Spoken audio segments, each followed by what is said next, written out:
Pierre Palmade positif à la cocaïne et aux de substitution au moment de l'accident. Les mauvaises nouvelles se multiplient pour Pierre Palmade qui est au cœur d'un terrible accident. Alors que le bébé de la femme enceinte est mort, voilà que les premiers éléments de l'enquête viennent de tomber.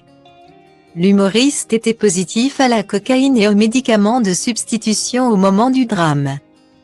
C'est Le Parisien qui vient de publier l'information. On vient d'apprendre de sources policières que les résultats d'analyse de l'humoriste sont positifs à la cocaïne et aux médicaments de substitution. En revanche, le test d'alcoolémie est négatif, a-t-il été précisé. C'est vendredi 10 février qu'a eu lieu le terrible accident de voiture survenu à Villiers-en-Bière, Seine-et-Marne.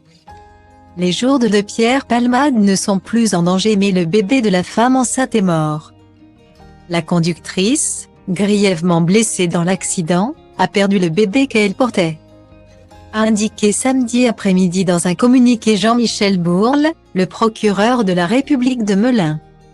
Selon Le Parisien, la maman était enceinte de plus 6 mois.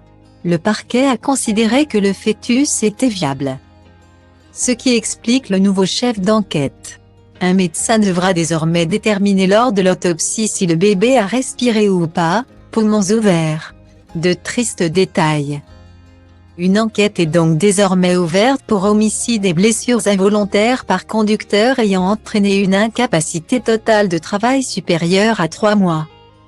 L'accident est survenu vers 19 h lorsque Pierre Palmade a dévié de sa trajectoire de façon importante. Le parquet de Melun a indiqué que son véhicule est venu percuter de face une autre voiture circulant en sens inverse avec une famille à bord, une femme enceinte.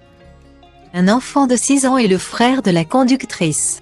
Une troisième voiture a ensuite percuté à son tour les 2 autres véhicules. Dans le cadre d'un suraccident, les voitures ne ressemblent plus qu'à des épaves.